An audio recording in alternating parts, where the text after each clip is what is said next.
Hello everyone. Average के इस तीसरे सेशन में आप सबों का स्वागत है। फ्रेंड्स, आज के इस सेशन में हम लोग अरिथमेटिक प्रोग्रेशन पर बेस्ड कॉन्सेप्ट का यूज जानेंगे और इसको एवरेज में किस तरीके से अप्लाई करना है, इन चीज़ों पर हम लोग डिस्कस करें।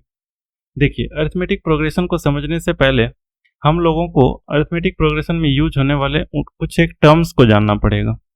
तो सबसे पहला टर्म के साथ हम लोग स्टार्ट करते हैं आज के सेशन को। पहला टर्म है सीक्वेंस। सीक्वेंस क्या होता है?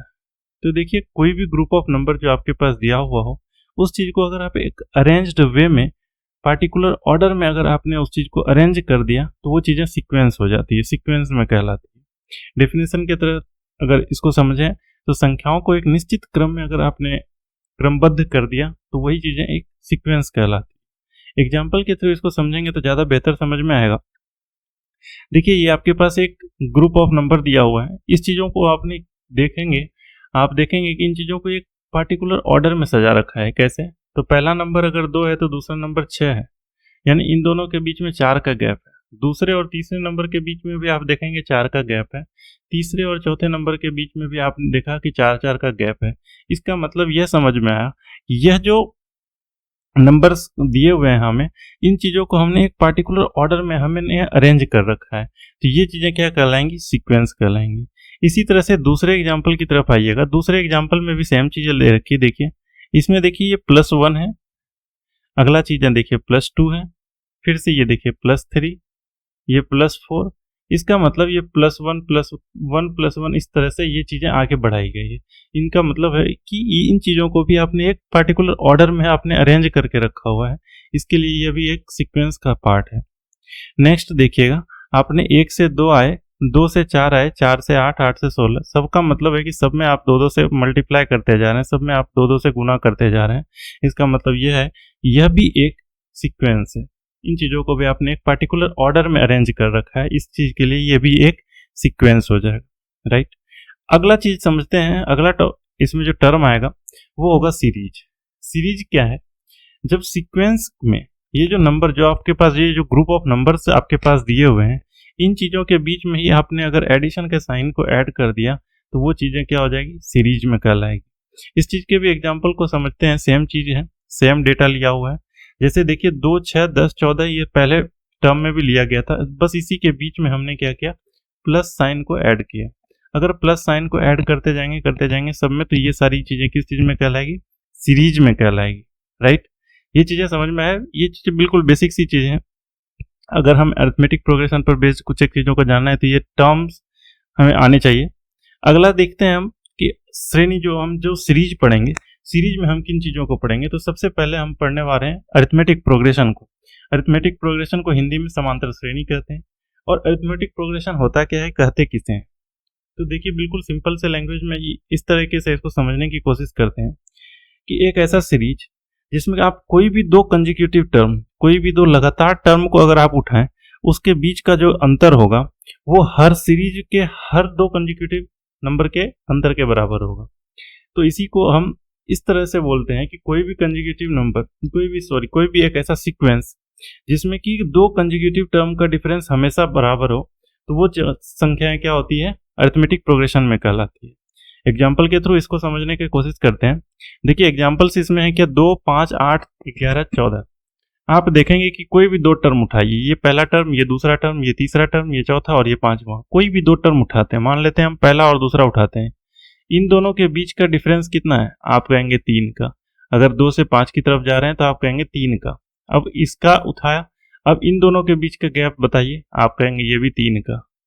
इसका बताइए, आप कहेंगे ये भी 3 का।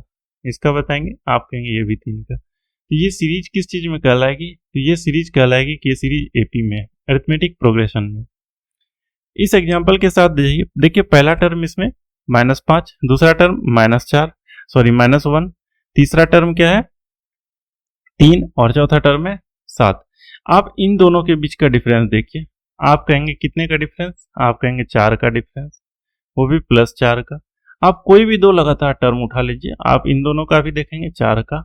इसका मतलब ये होगा कि ये चीज़ें अरिथमेटिक प्रोग्रेशन के सीरीज में, कोई भी चीज़ों को आप उठा करके देखिए, यहाँ पर भी 1 का डिफरेंस, यहाँ पर भी 1 का डिफरेंस, यहाँ भी 1 का डिफरेंस।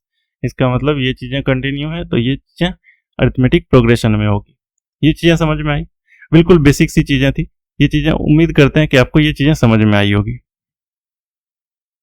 देखिए नेक्स्ट एक और जो एग्जांपल है उसमें भी सेम चीज़ें हैं। यहाँ पर देखिए 45 था, 36 हो गया, यहाँ पर -9, यहाँ पर भी -9 और यहाँ पर भी -9। देखिए अरिथमेटिक प्रोग्रेशन जरूरी नहीं कि वो पॉजिटिवली आगे बढ़े, हो सकता है उसका कॉमन डिफरेंस जो भी होगा, जो भी डिफरेंस आएगा वो निगेटिव भी हो सकता है। तो यहाँ पर हमने जैसे कि देखा कि ये चीज़ें भी अरिथमेटिक प्रोग्रेशन में होगा। क्यों?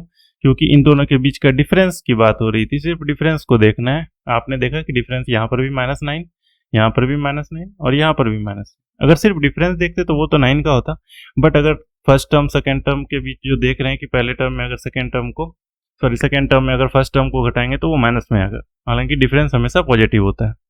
देखिए ये चीज़ें थी सीरीज में। सबसे पहले चीज़ें जो पढ़नी होती है हमें वो होती है अरिथमेटिक प्रोग्रेशन। और अरिथमेटिक प्रोग्रेशन की बेसिक सी चीज़ें हमने देखी कि अगर कोई भी दो कंसेक्यूटिव टर्म को अगर हमने उठाया, कोई भी कंसेक्यूटिव टर्म, कोई भी लगातार टर्म को अगर हमने पिक किया तो उसमें जो उसका अंतर होगा वो उस सीरीज के किसी भी दो कंसेक्यूटिव टर्म के डिफरेंस के बराबर होगा, राइट। अगला चीज जो इसमें पढ़ने वाले हैं हम लोग वो होगा ज्योमेट्रिक प्रोग्रेशन, जिसके बारे में बिल्कुल बेसिक सी जानकारी आने वाले स्लाइड्स में आपको मिलेगी। फिर होगा हार्मोनिक प्रोग्रेशन। एक्चुअल में ये चीज़ें series and sequence and series जब हम लोग पढ़ेंगे तब वहाँ पर डिटेल से इनको पढ़ेंगे भी, और इस पर बेस्ड कई सारे क्वेश्चन भी करेंगे हम लोग तब वहाँ पर। लेकिन अभी यहाँ पर बिल्कुल एक छोटी सी एक उसके बारे में जानकारी के तौर पर इसको बताया जा रहा है। तो आप इसको देखेंगे अगले स्लाइड्स में कि basics of AP and GP क्या क्या होते हैं।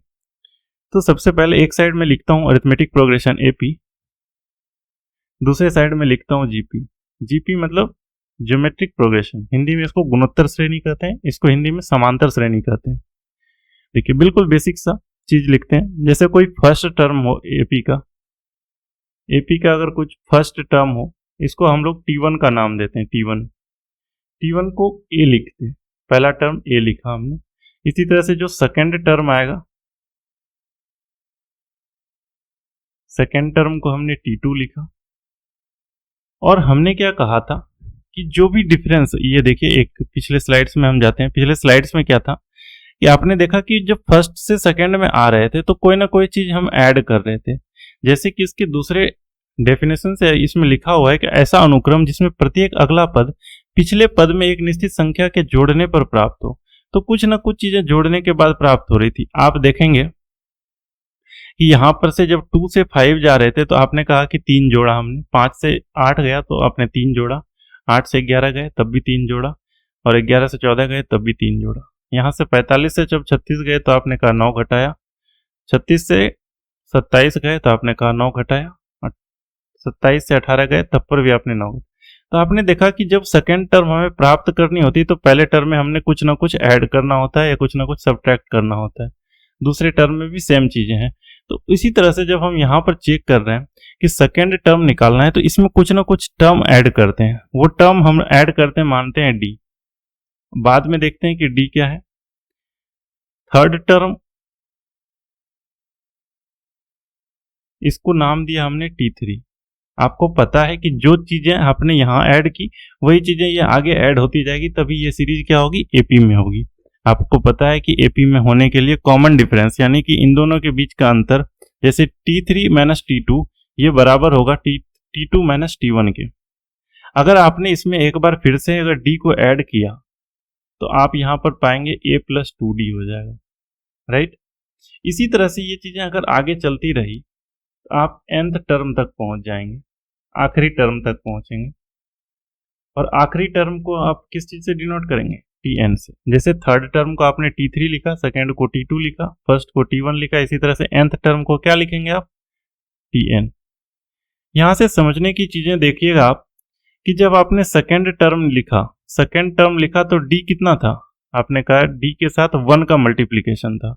जब T3 लिखा तो D के साथ आपने क्या देखा, 2 का मल्टीप्लीकेशन है।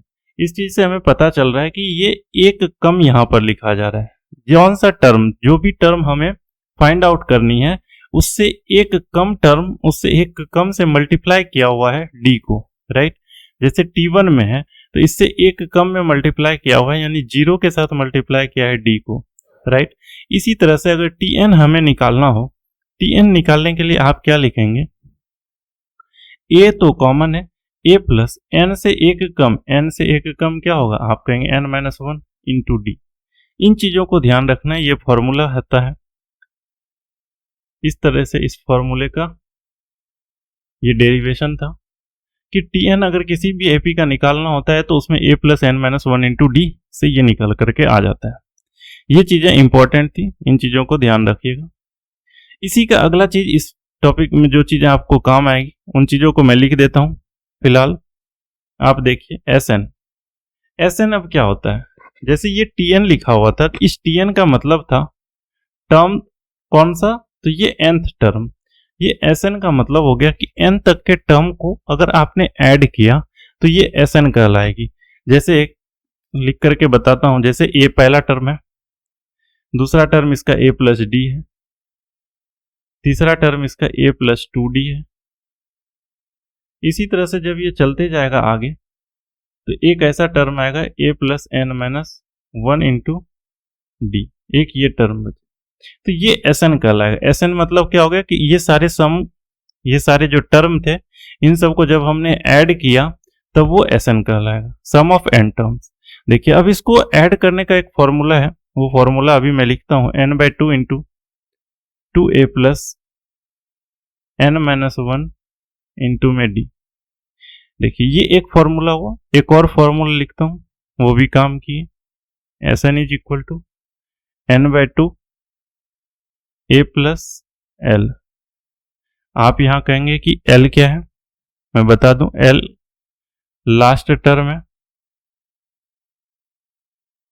और a क्या है, a फर्स्ट टर्म है। किस चीज का, तो उस एपी का। यहां पर 3 फॉर्मूले लिखे गए, तीनों फॉर्मूले बहुत ही काम के हैं। इन तीनों फॉर्मूलों पर आपको ध्यान देना है, इन तीनों फॉर्मूलों को आपको अभी याद करके रखना है। बाकी आने वाले स्लाइड्स में हम देखेंगे कि ये फॉर्मूले का डेरिवेशन क्या था, फॉर्मूला आया कैसे, बट अभी बेसिक चीजें जान रहे हैं कि एपी क्या है और जीपी क्या है। देखिए जीपी में जो फर्स्ट टर्म होगा, जीपी की जो फर्स्ट टर्म होगी T1, अगर इसको हम लिखते हैं तो ये A होगा। इसका जो सेकेंड टर्म होगा वो T2 होगा, और T2 जैसे इसका नाम से ही पता है गुणोत्तर, यानी गुना करना है, तो इसमें जैसे हमने पहले ऐड किया था जीपी में उसी तरह से उसको गुना किया जाता है। इसमें यहाँ पर R के साथ गुना किया जाता है, ये कॉमन रेशियो कहलाता है। जैसे मैंने बताया था कि यहाँ पर D के साथ अगर हम इसको ऐड करते हैं, इस D को क्या बोला जाता है, कॉमन डिफरेंस।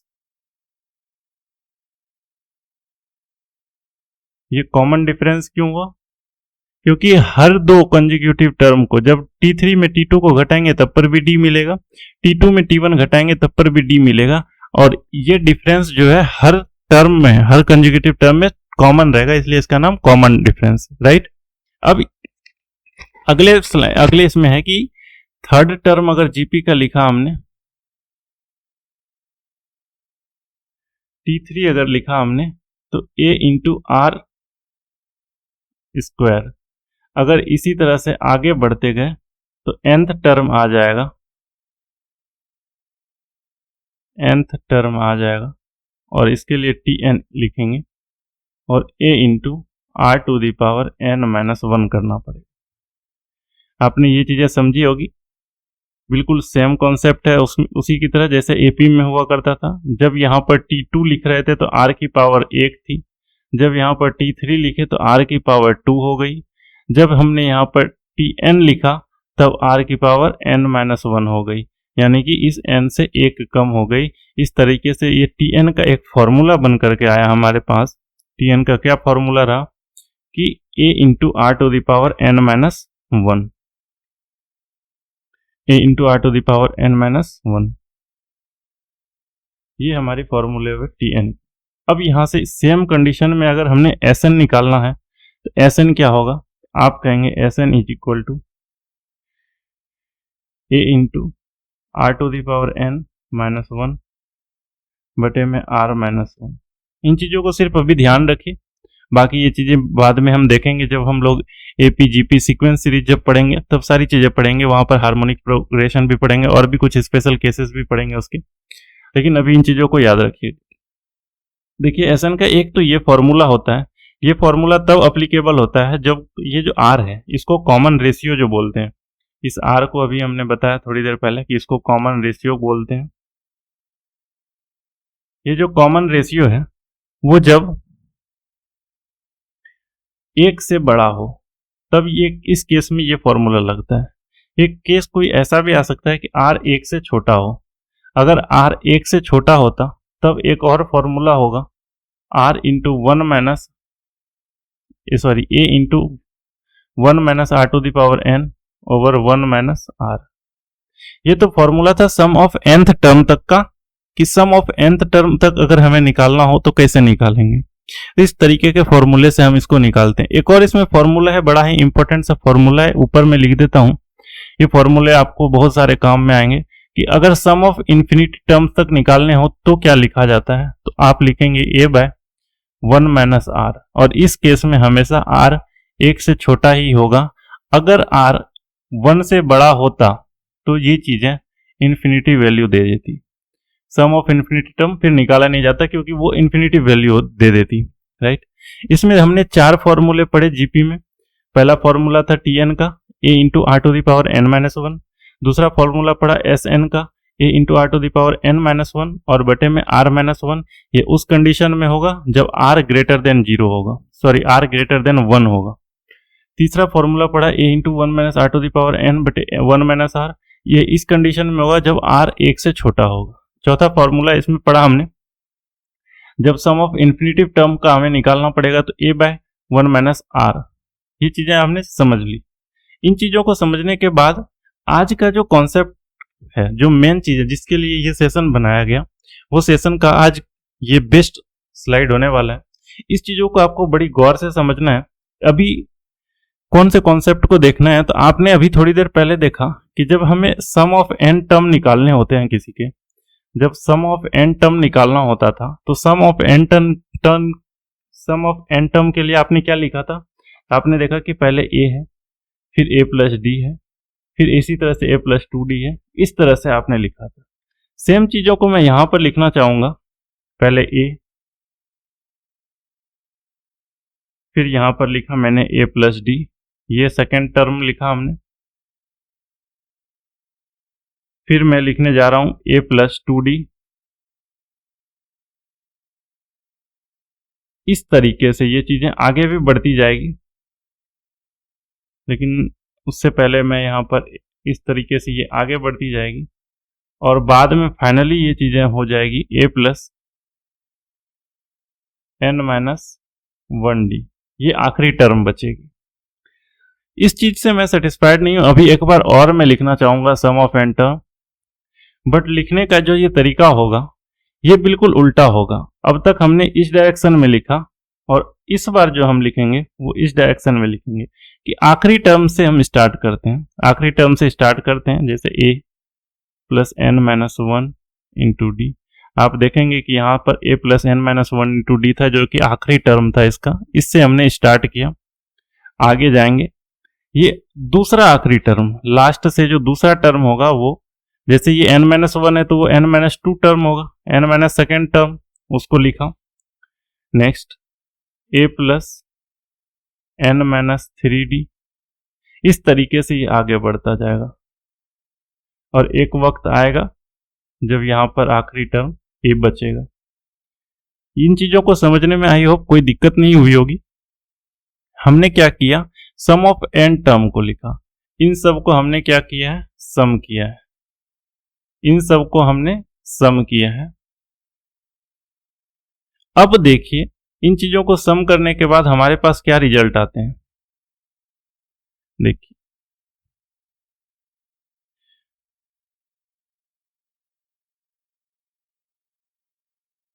अगर आपने इन दोनों को ऐड किया तो Sn और Sn, तो आप कहोगे twice of Sn is equal to, इन दोनों को ऐड करो a और a, आप कहोगे 2a plus n minus 1 into D, यहाँ लिख दिया।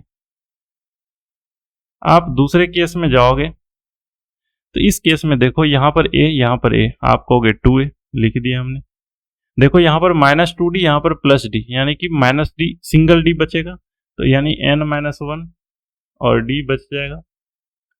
फिर अगला देखोगे आप a प्लस a, फिर से 2a प्लस, यहाँ पर देखो -3d और ऊपर में +2d, यानी एक बार फिर से -d बचेगा। इसके लिए फिर से एक बार लिखाएगा n-1 इंटू डी, और इस तरीके से ये आगे बढ़ते जाएगा। आगे बढ़ते हुए आखिरी टर्म भी आप देखोगे 2a प्लस, आखिरी टर्म में भी देखो आप 2a प्लस n-1 d बच रहा है। आप बताना ये टोटल कितने टर्म होंगे, ये जो स्टार्टिंग से लेकर के यहां से जो लिखा जा रहा है ये कितने टर्म होंगे। आप कहोगे ये nth टर्म तक गया हुआ है, ये nth टर्म तक गया हुआ है। इसका मतलब अगर इन सब को हमने ऐड किया, ट्वाइस ऑफ Sn किया, तो ये सारी n टाइम्स की है। तो एक साथ अगर लिखना चाहेंगे तो हम इसको n से मल्टीप्लाई करके डायरेक्ट लिख सकते हैं। ये चीजें समझ में आई। ये देखो ये पूरी की पूरी nth टर्म तक लिखी हुई है। n टर्म तक अगर लिखी हुई है तो इसका मतलब इन सबको अगर ऐड करेंगे तो n टर्म तक है, सारी चीजें इक्वल है। ये देखो ये भी इक्वल, ये भी इक्वल, सारी चीजें इक्वल है, इसीलिए सबको हमने एक साथ n टाइम्स तक अगर लिखना होता तो उसकी जगह पर हमने n से मल्टीप्लाई कर दिए। यहाँ से एक चीजें दिखेगी आपको, Sn इज इक्वल टू अगर निकालोगे तो आपके पास एक फॉर्मूला निकल करके आएगा, Sn is equal to n/2 2a plus n-1 into d.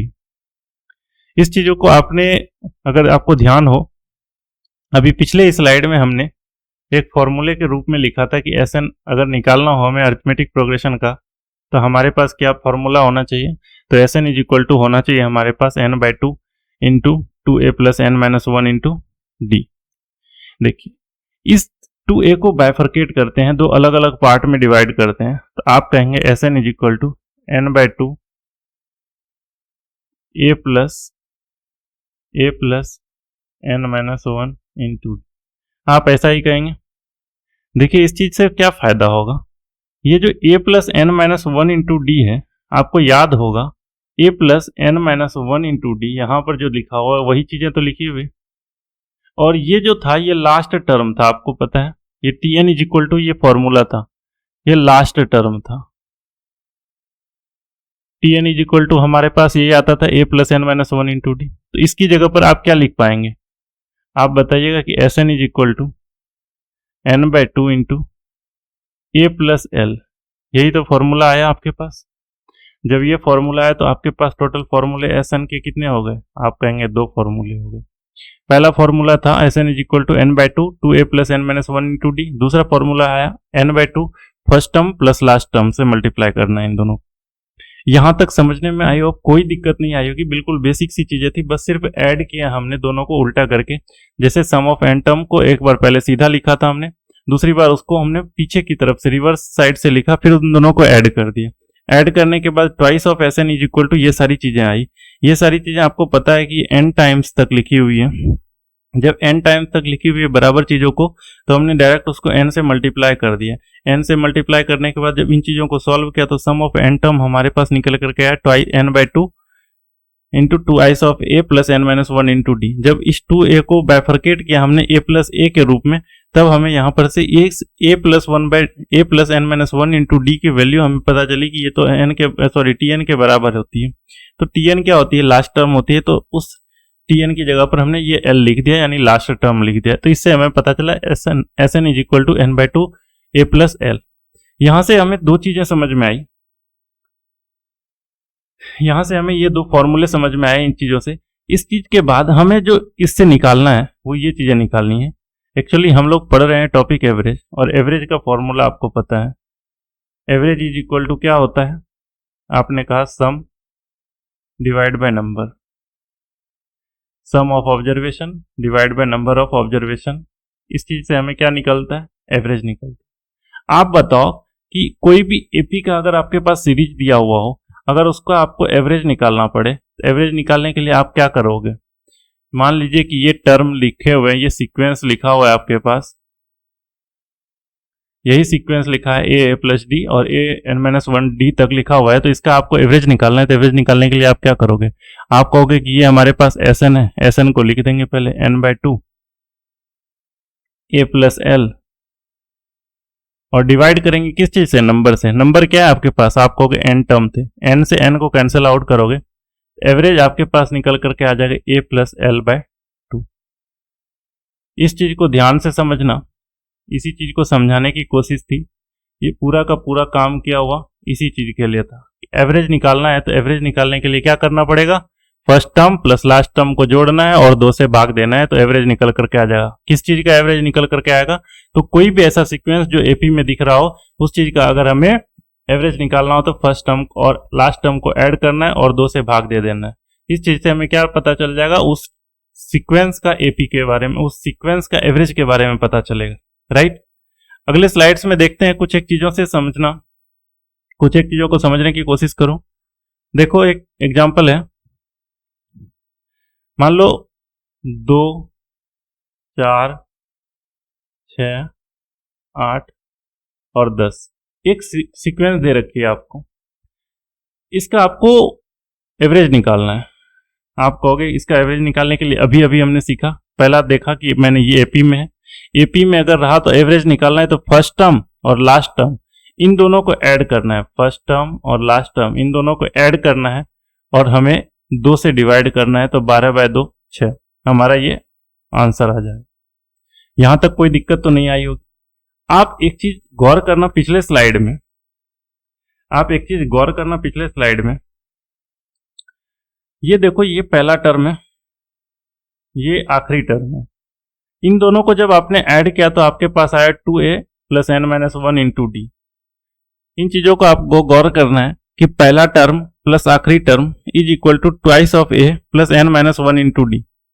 एक और चीज गौर करना इस लाइन के बाद, ये दूसरा टर्म था, स्टार्टिंग से दूसरा टर्म, ये आखिरी से दूसरा टर्म था। इन दोनों को जब आपने ऐड किया तब पर भी आपके पास सेम रिजल्ट निकल करके आया। यहां छोड़ दो, सबसे लास्ट में आ जाओ, ये देखो ये लास्ट टर्म फिर ये फर्स्ट टर्म, जब इसको आपने ऐड किया तो twice of A plus N minus one into D. आपने क्या देखा कि इन सब को ऐड करने के बाद हमारे पास रिजल्ट तो सेम है। इसका मतलब ये हुआ कि हमें सिर्फ पेयरिंग करनी है, हमें सिर्फ पेयर बनाना है। अब कहोगे कि पेयर किसके साथ बनाना है, तो मैं कह रहा हूं कि जो फर्स्ट टर्म थी उसको लास्ट टर्म से, जो सेकेंड टर्म थी उसको सेकेंड लास्ट से, जो थर्ड टर्म थी उसको थर्ड लास्ट से अगर हम पेयर बना दें तो सबका समेशन क्या आएगा, बराबर आएगा।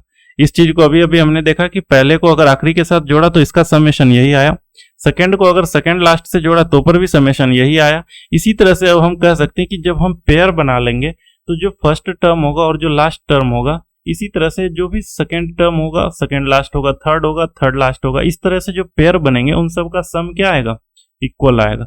जब उन सब का सम इक्वल आएगा तो आप यहां पर इस चीज को अप्लाई करके बता दो कि ये जो सेकेंड टर्म है और ये सेकेंड लास्ट टर्म है, ये 4 यहां पर सेकेंड टर्म है और 8 सेकेंड लास्ट टर्म है, तो क्या इन दोनों का भी एवरेज सेम आना चाहिए क्या? आप कहोगे आएगा, मैं बता दूं करके। 4 + 8 12 और 12/2 कितना, 6।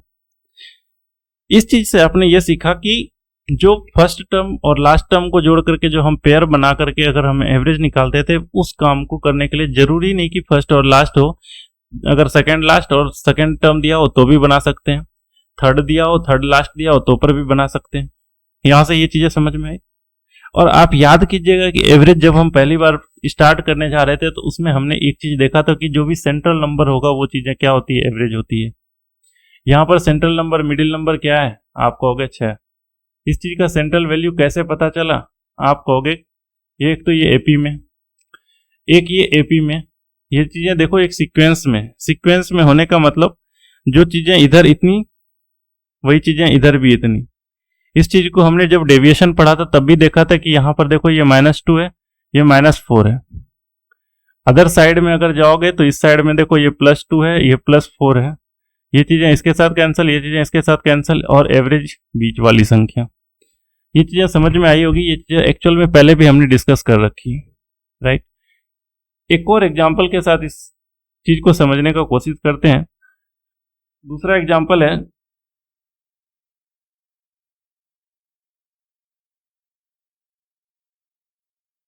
देखिए ये क्वेश्चन है, इसका आपको एवरेज बताना है।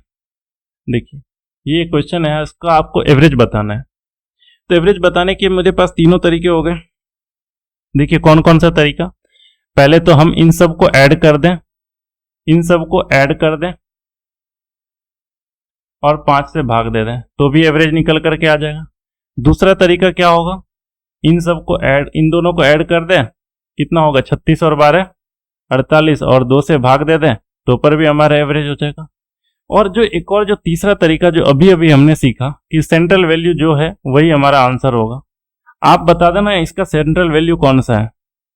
आप कहोगे कि इसकी सेंट्रल वैल्यू देखते हैं, पहले 5 टर्म है, 5 टर्म को बराबर बराबर बांट दो, 2 इस साइड दे दो, 2 इस साइड दे दो, बीच में कौन सा टर्म बच गया, पांचवा, सॉरी थर्ड टर्म जो बीच में बच गया वो मिडिल वैल्यू है। इसका मतलब आंसर हमारा कितना हो जाएगा, 24 हो जाएगा। इस क्वेश्चन का सही आंसर क्या हो जाएगा, आप कहेंगे 24, 24 इस क्वेश्चन का सही आंसर हो जाएगा। क्यों हो जाएगा, क्योंकि ये सेंट्रल वैल्यू है, ये बीच की वैल्यू है। बीच की वैल्यू कैसे पता चली, आपने कहा टोटल 5 टर्म है, 5 टर्म को ऐसे ऐसे विभाजित करते हैं कि उसके आगे भी बराबर हो, उसके पीछे भी बराबर हो। आपने कहा कि इसके पीछे 2 टर्म दे दिए हमने, इसके भी आगे 2 टर्म दे दिए, बीच में हम रह गए और हम सेंट्रल वैल्यू बन करके रहे। इस तरीके से आंसर क्या आ जाएगा, 24। चलिए एक और एग्जाम्पल के साथ समझते हैं।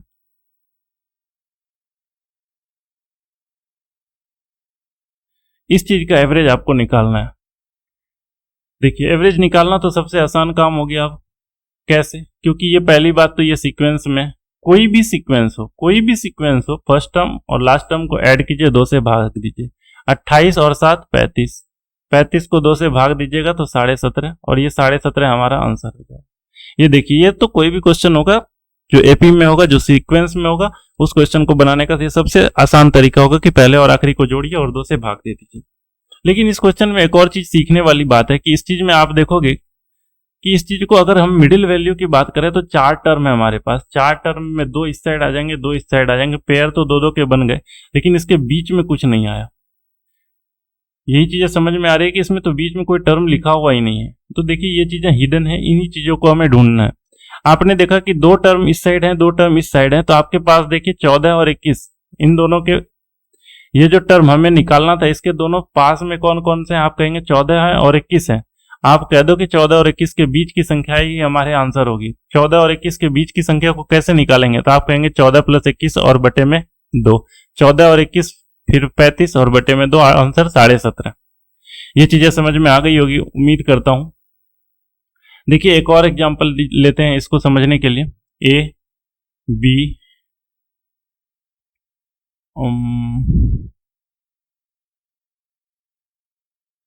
14 15 सी और डी, ये कोई नंबर के एक सीरीज सीक्वेंस दिया हुआ है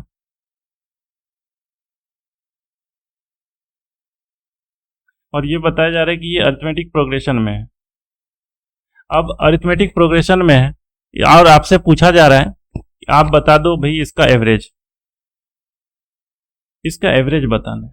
आपको एवरेज बताने के लिए क्या जरूरत होगी, आप कहेंगे कि एवरेज बताने के लिए मुझे चाहिए होंगे फर्स्ट नंबर और लास्ट नंबर। आपने कहा कि a+d/2 answer, oh shit option में नहीं है। आप कहोगे b+c/2 आंसर में नहीं है। अब क्या कर सकते हैं, अब आप कहोगे 14 और 15 के बीच में नहीं है कुछ, तो कोई बात नहीं, 14 और 15 के बीच में हम खुद क्रिएट करते हैं। क्रिएट कैसे करेंगे, तो 14 + 15/2 यानी कि 29/2 कितना, 14.5।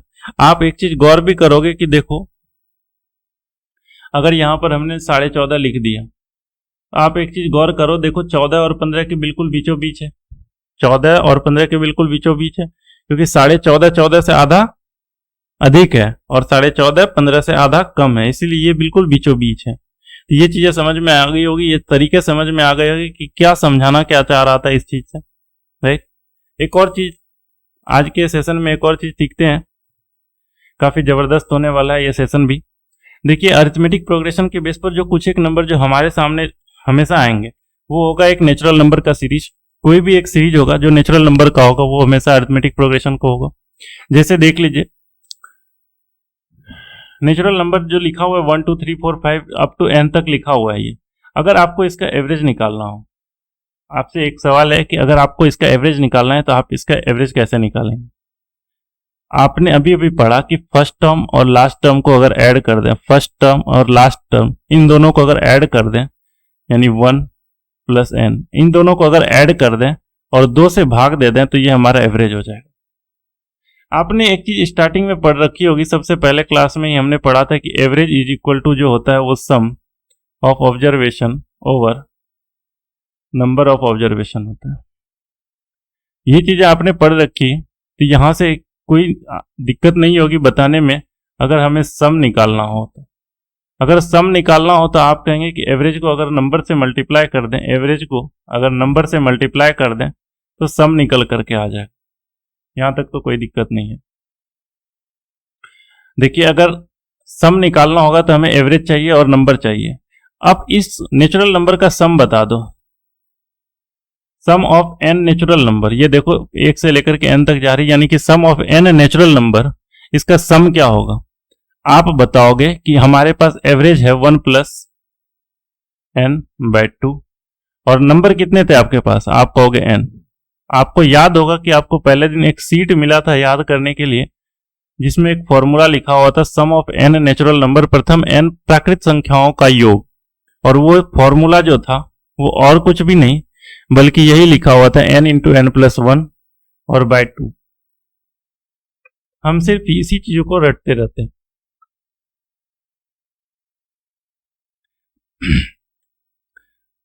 उम्मीद करता हूं कि ये चीजें समझ में आई होगी कि ये चीजें आई कहां से, ये फॉर्मूले कहां से बने। अगली चीजें जो इसमें देखेंगे, जो सीरीज हमारे पास आएगी वो एक इवन नंबर की सीरीज आएगी। इवन नंबर का सीरीज देखिए 2 से स्टार्ट होगा, nth टर्म तक जाएगा तो ये हमेशा 2n के फॉर्म में रहता है। इवन नंबर क्या होता है, हमेशा 2n के फॉर्म में होता है।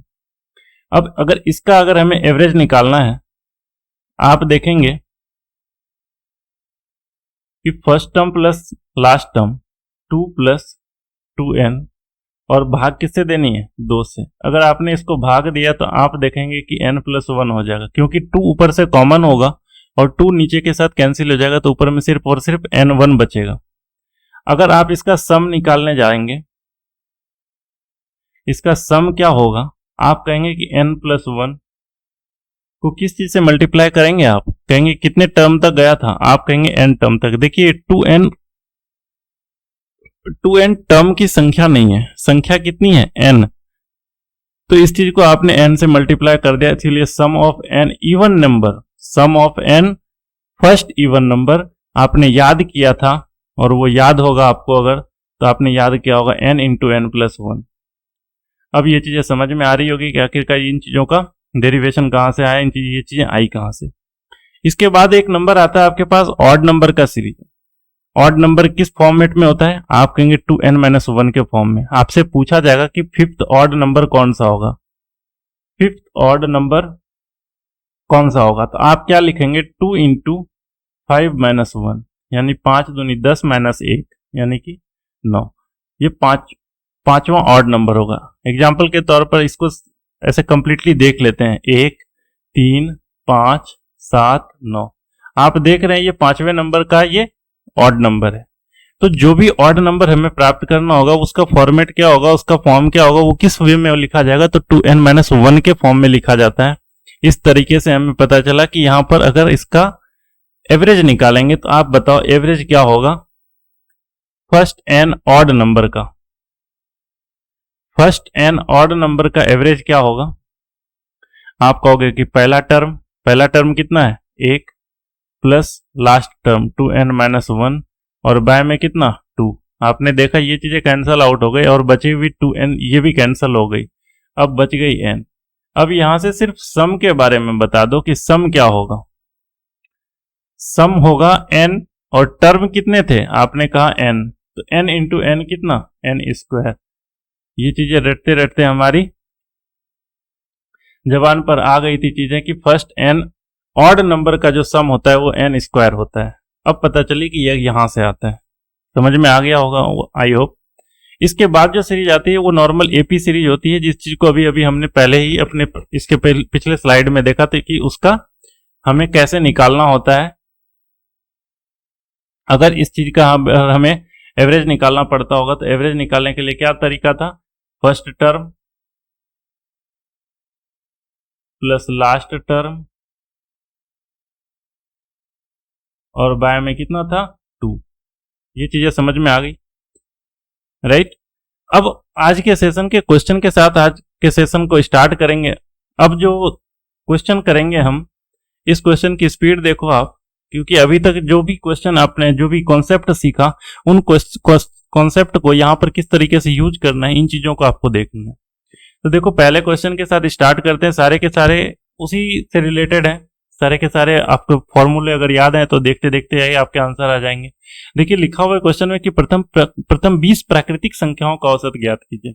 आपको अभी अभी आपने पढ़ा कि अगर n नेचुरल नंबर आपके पास दिए हुए हों, n नेचुरल नंबर कहाँ से स्टार्ट होंगे, तो आप कहेंगे नेचुरल नंबर तो स्टार्ट 1 से होता है, 1 2 3 dot dot dot up to कितने, आप कहेंगे 20। अगर 20 नेचुरल नंबर है तो इसको अलग अलग तरीके से हम बनाते हैं। देखिए अभी अभी आपने पिछले स्लाइड में ही आपने एक फॉर्मूला पढ़ा कि नेचुरल नंबर है, अगर उसका एवरेज निकालना है तो n+1/2 कर देना है। कितने टर्म है, आप कहेंगे 20, तो आंसर क्या लिखेंगे आप, 20 + 1/2, इट मीन्स 10.5। आपका आंसर हो जाएगा ऑप्शन नंबर ए। लेकिन इस चीज को अगर हमने किसी कॉन्सेप्ट के थ्रू पढ़ना है तो कॉन्सेप्ट क्या कहता है कि first term plus last term by 2, यानी 20 + 1/2, आंसर 10.5। इसी को हमने फॉर्मूला है, यही ट्रिक समझ में आया। अगला क्वेश्चन की तरफ बढ़ते हैं। अगला क्वेश्चन है 1 से लेकर के 180 तक के समस्त पूर्णांकों का औसत। देखिए 1 है और डॉट डॉट डॉट 180 तक है। अगर इसको आपको सॉल्व करना है तो आप क्या कहोगे, 180 + 1 और बाय में 2, इट मीन्स 90.5। आप कहोगे इतनी जल्दी कैसे, तो 2 से 90 इसको 180 को कटा दो तो आप कहोगे 90, और प्लस में 2 से इस 1 को कटा दो तो आप कहोगे 0.5, इसीलिए 90.5। आंसर हो जाएगा ऑप्शन नंबर सी। अगला क्वेश्चन देखिए 150 से लेकर के 350 तक समस्त पूर्णांकों का औसत। मैं यहीं से इसको सॉर्ट करता हूं। देखो 17 दूनी 34 और 5 दूनी 10, 175 का दुगुना होता है 350, और 150 जो है वो 75 का दुगुना होता है। इन दोनों को सम कर देते हैं 250। हमारा आंसर ऑप्शन नंबर सी हो जाएगा, राइट। इसको भी हमने वही किया कि 150 + 350 बटे में 2 लिखा, और हमने इन दोनों को ऐड किया तो बचा कितना 500, और बटे में 2 लिखा तो आंसर हो गया 50। इस चीज को करने के बजाय हमने इसको यहीं पर से आधा करके इसको ऐड कर दिया, राइट। अगला क्वेश्चन देखिए लगातार 20 तक की पूर्ण संख्याओं का औसत ज्ञात कीजिए। अब यहाँ पर देखिए होल नंबर, पूर्ण संख्या स्टार्ट कहाँ से होती है, 0 से। 0 1 2 इस तरीके से स्टार्ट होती है, यानी कि कोई भी नेचुरल नंबर की सीरीज में अगर हम 0 को ऐड कर देते हैं तो वो पूर्ण संख्याओं का ग्रुप बन जाता है। अब 20 तक की पूर्ण संख्या, तो यहाँ पर 20 लिखा हुआ है। पूर्ण संख्या के लिए अलग से कुछ भी नहीं करना है। आपने देखा कि यहाँ से 1 से लेकर के 20 तक टोटल टर्म कितने, 20। तो यहाँ पर n = टोटल कितने हो जाएंगे, आपने कहा कि 0 को छोड़ नहीं सकते हम, एवरेज में 0 की भी बहुत सारी वैल्यू है, तो n = कितना 21। अब कहोगे कि इसका सम कितना होगा, आपको पहले तो सम निकालना पड़ेगा। सम निकालने के लिए आपको पता है कि 0 को किसी भी चीज में ऐड करो तो कोई मतलब का नहीं है। इसका मतलब अगर हम 1 से लेकर के 20 तक के नेचुरल नंबर को ऐड कर दें तो हमारा काम बन जाएगा। तो 20 से 21 तक, सॉरी 1 से लेकर के 20 तक के नेचुरल नंबर का सम क्या होगा, n × n + 1/2।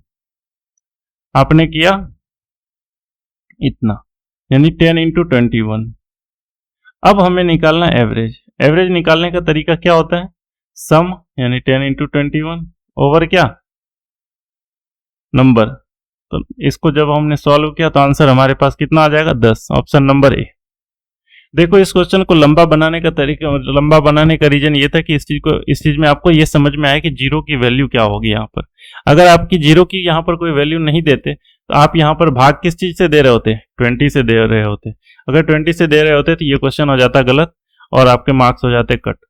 इस चीज पर ध्यान से रखना है कि 20 तक की पूर्ण संख्या में टोटल नंबर ऑफ एलिमेंट्स कितने हो जाएंगे, 21 हो जाएंगे, क्योंकि उसमें एक एलिमेंट 0 भी ऐड हो जाएगा।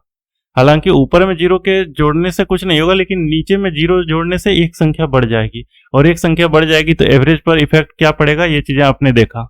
अगर हमने 20 से भाग दिया होता तो एवरेज 10 से थोड़ा सा अधिक आ रहा होता, हमने 21 से भाग दिया इसीलिए कम आई, राइट। अब इसी तरह से एक और क्वेश्चन देखें। प्रथम 40 सम संख्याओं का औसत ज्ञात कीजिए। प्रथम 40 सम संख्या, पहली बात तो याद होगा आपको कि जो भी आंसर होगा वो किस फॉर्मेट में होगा। अगर फॉर्मूला याद रहा हो, तो आपको कुछ भी करने की जरूरत नहीं रहेगी। एक बार फॉर्मूला पर आप अगर आपकी पकड़ हो गई तो वो पहले तो कॉन्सेप्ट समझ में आ गया कि फॉर्मूला का डेरिवेशन कहाँ से हुआ, उसके बाद उस फॉर्मूले को भी भूलना नहीं है। हमें ये चीजें समझनी जरूरी है, फॉर्मूले को भी नहीं भूलना है। फॉर्मूला अभी क्या था कि फर्स्ट एन सम जो संख्या थी, फर्स्ट एन इवन नंबर का जो एवरेज था, आपने देखा होगा कि एवरेज लिखा हुआ था n+1, इसका सम लिखा हुआ था n इंटू n+1। ये चीजें ध्यान रखना, बार बार लिख दे रहा हूँ, इसका मतलब ये है कि सिर्फ आपके दिमाग में ये चीजें सेट हो जाए कि इसका फॉर्मूला क्या था। अगर एवरेज निकालना हो हमें प्रथम 40 सम संख्याओं का, तो हमारा आंसर डायरेक्ट 40 + 1 41 हो जाएगा। दूसरे तरीके से अगर निकालना चाहें तो 2 4 6 इस तरह से आगे बढ़ते हुए, ये देखिए 40वां सम संख्या क्या होगी। आपको पता है कि सम संख्या 2n के फॉर्म में होती है। n इज इक्वल टू अगर 40 रखेंगे तो 40वीं सम संख्या कौन सी होगी, आप कहेंगे 80 हो जाएगी। अब आपको पता है कि ये चीजें सीक्वेंस में है, एपी में है, और इसका अगर एवरेज निकालना होता है first term plus last term जोड़ते हैं 80 + 2 और 2 से हम भाग दे देते हैं। आपने देखा इसको एक बार में, इसको 40 बार में, टोटल कट करके ये 41 हो गया। हमारा आंसर 41 हो गया। इस तरीके से भी उम्मीद करते हैं ये चीजें समझ में आ रही हो, बिल्कुल आसान है। अगला सवाल देखिए, 2 से लेकर के 100 तक के सम संख्याओं का औसत ज्ञात कीजिए। इन चीजों को करने की जरूरत नहीं, 2 + 100 और अपॉन में यहीं पर क्या लिखेंगे हम 2, यानी कि ये 50, ये 1 51, यानी आंसर हमारा ऑप्शन नंबर बी हो जाएगा। ये चीजें समझ में आ गई होगी, उम्मीद कर रहा हूं, बिल्कुल आसान सी चीजें हैं। अब आपको अगर फॉर्मूले में इस चीज को पुट करना होता तो कैसे करते, तो आपके पास है कि 2 से लेकर के 100 तक। आप बताओ 100 जो है वो कौन सा नंबर का ये है सम संख्या, तो आप कहोगे कि ये 2n के फॉर्म में होता है। 2n = 100 दे रखा है, यानी n = हमारे पास 50 है, यानी कि 50वां सम संख्या है 100। 50वां सम संख्या क्या है 100। 50वां सम संख्या अगर 100 होगा तो अगर हमें एवरेज निकालना हो तो n+1 हमारा आंसर होता है, यानी 50 + 1 = हमारा 51, हमारा क्या हो जाएगा आंसर। अगला सवाल देखिएगा, 140 से लेकर के 560 तक की समस्त सम संख्याओं का औसत ज्ञात कीजिए। आप बताओ 140 142 इस तरह से आप लिखेंगे 560 तक, फिर उसके बाद आप इसका एवरेज निकालेंगे। तो उससे बेहतर था कि इसी का यहीं से डायरेक्ट हम लिख देते हैं। इन दोनों को ऐड करना है, 2 से भाग देना है, 28 और 7 35, 350 हमारा आंसर हो जाएगा। अब कहोगे कि ये क्या किया, तो इसको कुछ नहीं किया, 560 और 140 इन दोनों को ऐड किया और 2 से भाग दिया, तो 700 में 2 से भाग लगा, आंसर 350 आ गया। समझ में आया। अगला क्वेश्चन देखिए, प्रथम 50 विषम संख्याओं का औसत ज्ञात कीजिए। ये तो बिल्कुल आसान सा क्वेश्चन था कि देखिए जितना विषम संख्या प्रथम, जितना विषम संख्या आंसर उतना ही, तो आपने आंसर कह दिया कि ऑप्शन नंबर बी। कैसे, तो आपने एक फॉर्मूला पढ़ा कि average of first n odd numbers is equal to n था, और सम जो था इसका वो n² था। तो यहाँ पर n = 50 दे रखा है, तो आंसर भी हमारा 50। अब कहोगे कि नहीं, इसको हमें तरीके से समझा दो। तरीके से देखो कि 50वां विषम संख्या कौन सा होगा, 50th ऑड नंबर। आपको पता होना चाहिए कि जो विषम संख्या लिखी जाती है वो 2n-1 के फॉर्म में लिखी जाती है। अभी अभी हमने बताया कि विषम संख्या को 2n-1 के फॉर्म में लिखी जाती है। इसका मतलब जो 50वां संख्या होगी वो 50 दूनी 100 - 1 99 के बराबर होगी। अब स्टार्ट करेंगे 1 से, 3 से, 5 से, इस तरह से ये चलता जाएगा कितना दूर तक, 99 तक। आप बताओ ये फर्स्ट टर्म, ये लास्ट टर्म, ये सीरीज है एपी का, तो इसका एवरेज जो होगा वो क्या होगा, तो आप कहोगे first term plus last term यानी 99 + 1 और बटे में क्या लिखोगे 2, तो आंसर क्या हो जाएगा, आप कहोगे 50, तो इस तरह से आपका आंसर हो जाएगा 50। राइट, ये चीजें समझे। अगले क्वेश्चन की तरफ चलते हैं। अगला क्वेश्चन देखिए, इसमें हमने ऑप्शन नहीं रखा है। क्यों नहीं रखा है, थोड़ी देर में आप समझ जाएंगे। देखिए ABCD 5 क्रमागत विषम संख्या है, तो इसका औसत क्या होगा। पहले मैं लिखता हूं A B C D E। पहली बात तो ये AP में है, क्योंकि क्रमागत विषम संख्या है और आपको पता है कि अभी अभी हमने देखा कि कोई भी नेचुरल नंबर जो मतलब नेचुरल नंबर की कोई सीरीज दे रखी हो, सीक्वेंस दे रखी हो, वो चीज़ें क्या होती है, एपी में होती है। ऑड नंबर एपी में होती है, इवन नंबर की सीरीज दे रखी हो तो एपी में होती है। कब होती है, जब ये चीज़ें लगातार लिखी हो, राइट। अब ऐसा नहीं कि यहाँ पर 1 दे रखा है, यहाँ पर 5 दे रखा है, यहाँ पर 7 दे रखा है, यहाँ पर फिर 9 दे रखा है, यहाँ पर फिर 13 दे रखा है। ये देखो ये एपी में नहीं होगी, क्योंकि यहाँ पर CD 4 हो गया, यहाँ पर 2 है, यहाँ पर 2 है, यहाँ पर 4। तो ये चीज़ें एक्चुअल में सीक्वेंस भी तो नहीं बना रही है, ये भी समझना। अब देखो इस क्वेश्चन में क्या समझाना है, इस क्वेश्चन के आपको क्या लगता है कि कितने पॉसिबल आंसर हो सकते हैं जो एग्जाम में आएंगे, वो कितने पॉसिबल आंसर हो सकते हैं जो एग्जाम में आएंगे इसके ऑप्शन में? कोई नहीं, अभी देखते हैं। देखो एपी के फॉर्म में है, हमें ये चीज़ें पता है, तो मैं आंसर लिखना स्टार्ट करता हूँ। ये पहला आंसर होगा। आपको पता है कि अगर कोई भी चीज़ें एपी में है तो एपी में होगा तो फर्स्ट टर्म और लास्ट टर्म, इन दोनों को जोड़ करके अगर 2 से भाग दे दें तो हमारा आंसर निकल करके आ जाएगा। इसीलिए आंसर हो जाएगा a + e/2। गलत बोला? कहोगे नहीं। सेकेंड देखो, आपने कहा सेकेंड और सेकेंड लास्ट, इन दोनों को भी अगर ऐड करके अगर 2 से भाग दे दोगे ना तो पर भी आंसर निकल करके आ जाएगा। मैंने कहा सही बोला, b + d/2, ये भी हमारा आंसर। आपने कहा नंबर 5 है, 2 को हमने बांट दिया, 2 इस साइड 2 इस साइड, ये जो सेंट्रल वैल्यू हो गई, ये भी हमारा आंसर। आपने कहा ये भी सी। और तो कोई उपाय तो दिख नहीं रहा है, और क्या हो सकता है? अरे यार मेन चीज तो भूल ही गए आप।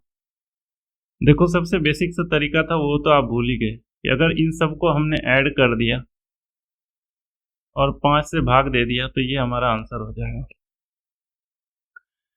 और कुछ? अब इस चीज को समझाने के लिए हम एक नंबर लिखते हैं, फिर उसके बाद देखते हैं कि और कुछ पॉसिबिलिटी थी क्या। आपके क्वेश्चन में लिखा हुआ है कि ABCD 5 क्रमागत विषम संख्या है, तो चलो विषम संख्या से लिखते हैं। पहला क्रमागत विषम संख्या से ऐसे स्टार्ट करते हैं, 1 3 5 7 और 9, कोई भी चीजें हो मान लिया। अब आपने बताया कि ये चीजें हमारी औसत है, इसके कॉम्पेरेटिवली देखो ना, 9 1 10/2 5, तो हमारा बीच वाला चीज औसत। आप बताओ इसके बीच का गैप कितना? आप कहोगे 4। इसके बीच का गैप कितना? आप कहोगे 2। इसके बीच का गैप कितना? आप कहोगे 2। इसके बीच का गैप कितना? आप कहोगे 4। ये देखो, ये सीरीज इवन नंबर की हो चाहे ऑड नंबर की हो, ये चीजें कभी बदल सकती है क्या? जैसे 2 क्रमागत ऐसे लिखे हो, जैसे 3 क्रमागत विषम संख्या हो, 3 क्रमागत सम संख्या हो, सबसे छोटी और सबसे बड़ी के बीच का जो अंतर होगा वो कभी 4 से अधिक नहीं हो सकता, ना कभी 4 से कम हो सकता।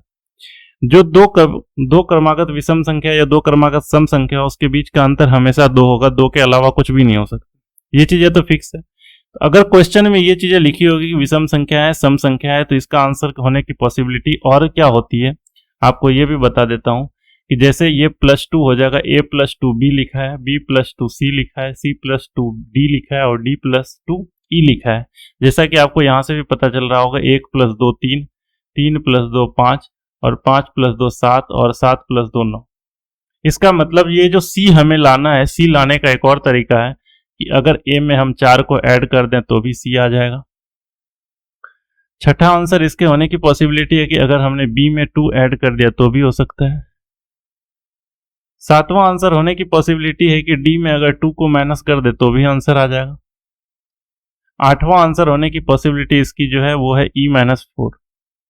ये सारे पॉसिबल आंसर थे जो इस क्वेश्चन के हो सकते थे, इसलिए इसमें ऑप्शन नहीं लिखा गया। तो आपको ये समझ में आया होगा कि जिस तरह अगर किसी भी क्वेश्चन में इस तरह से नंबर दे दिया जाए और लगातार विषम संख्या लगातार सम संख्याएं पर बेस्ड अगर कुछ भी दे दिया जाए, तो आपके अंदर ये ध्यान होना चाहिए कि कोई भी लेटर दे रखा हो तो उसको आपने पहले नंबर में कन्वर्ट करके एक बार चेक कर लो कि किसी भी तरीके से आंसर आ रहा है या नहीं। तो इन 8 में से कोई ना कोई एक तरीका आपके ऑप्शन में दिखेगा और वो तरीका आप ढूंढ लेना, वो ऑप्शन ढूंढ लेना आप। अगर नंबर के फॉर्मेट में रहे तब तो कोई इशू नहीं, लेकिन अगर लेटर के फॉर्मेट में रहा तो इनमें से कोई भी एक आंसर हो सकता है आपके लिए। और नन ऑप्शन भी रहेगा तो नन ऑप्शन पर तो मतलब जल्दीबाजी में ऐसा ना हो कि हमें ये पता है कि C होता है, इन सब का सम बाय 5 होता है और ये चीज़ें अगर नहीं मिले तो नन ऑफ दीज मत लगा देना। इन चीज़ों को ध्यान से देखना, इन्हीं में से कोई ना कोई एक आंसर होगा। ठीक है, देखते हैं। आज के सेशन में बस इतना ही। उम्मीद करते हैं कि आज का सेशन काफ़ी ज़्यादा इम्पोर्टेंट था, तो आपको भी ऐसा ही लगा होगा कि आज के सेशन में काफ़ी कुछ सीखने को मिला आपको। अगले सेशन में जल्दी ही मिलेंगे, कुछ एक कॉन्सेप्ट और देखने हैं इसमें, फिर इसके बाद इस पर बेस्ड 2 और सेशन चलने होंगे जिसमें पूरे के पूरे कंप्लीट क्वेश्चन कवर होंगे जो अरिथमेटिक प्रोग्रेशन पर बेस्ड हमारे एग्जाम में आ सकते हैं और आए हुए हैं। तो तब तक के लिए थैंक यू, टेक केयर।